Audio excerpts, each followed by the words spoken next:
Trail des Passerelles du Monténard est né à l'initiative d'EDF qui souhaitait faire fêter le 50e anniversaire du barrage du Monténard. Et donc, on a créé cette manifestation en 2012 et elle est extrêmement bien née. La chance qu'on a eue en plus, c'est qu'on a souhaité et ils ont accepté de pérenniser cette manifestation. Et on est passé du coup de monter une épreuve où on a fait 830 participants la première année et aujourd'hui pour arriver à 5000 participants. Le kilomètre vertical qu'on a créé l'année dernière dans le cadre du 50e anniversaire de l'alpage. Et puis pour remercier nos amis mineurs, on a créé cette année ce fameux 3e poste qui a eu le succès qu'il a eu.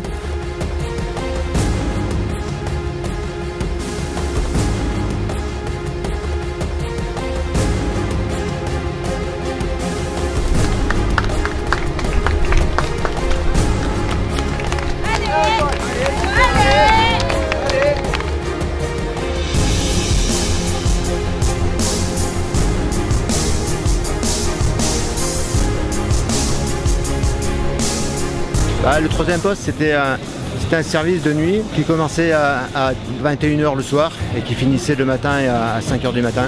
C'est une très grande famille, les mineurs. Il y a une solidarité énorme et surtout il y a une convivialité. C'est chouette d'être mineur, quoi. Ça a été chouette.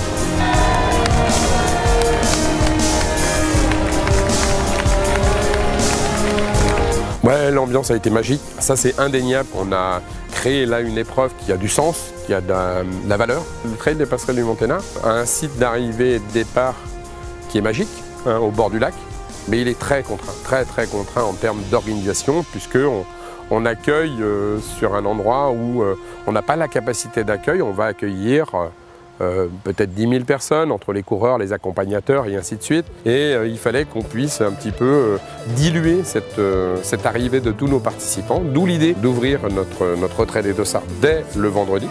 5, 3, 2, 1, top départ! Eh bien, on s'est dit, bah tiens, le vendredi soir, ça va être une super occasion de mettre en valeur justement ces petits. On a pu s'en occuper, on a pu les choyer.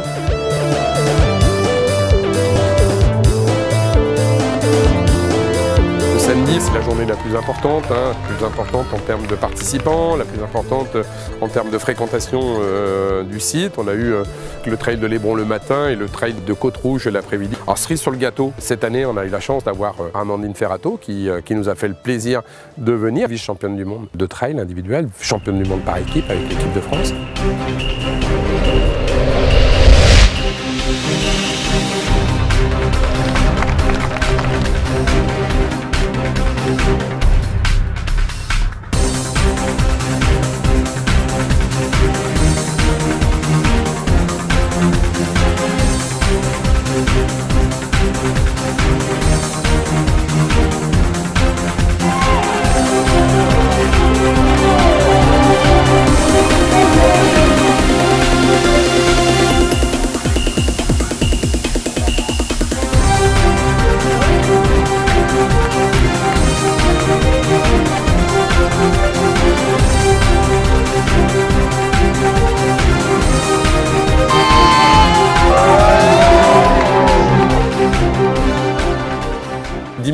Dimanche, ne me demandez pas de retenir un instant T parce qu'il y en a eu plein. On a eu beaucoup de spectateurs, énormément de spectateurs.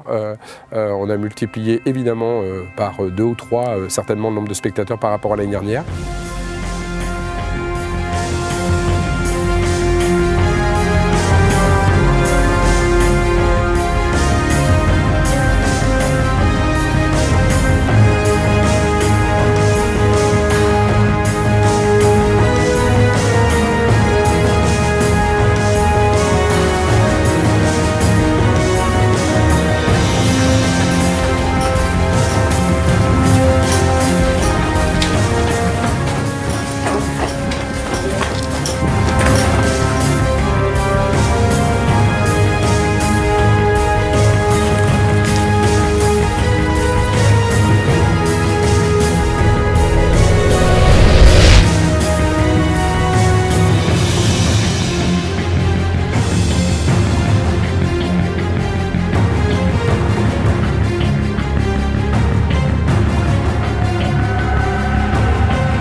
le Sud-Isère et cette partie du Sud-Isère a vraiment une attractivité exemplaire.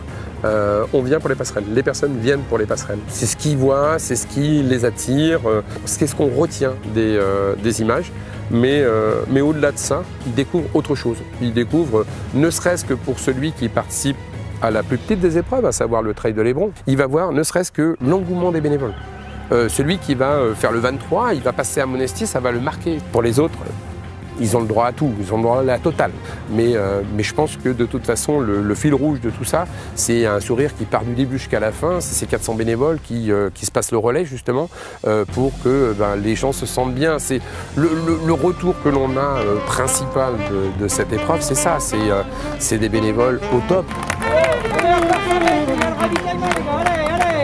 Bénévoles super, organisation super, paysage divin, génial.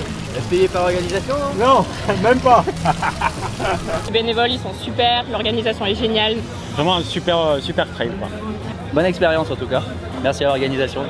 Passer sur la passerelle et tout, c'était vraiment sympa, des super points de vue en tout cas.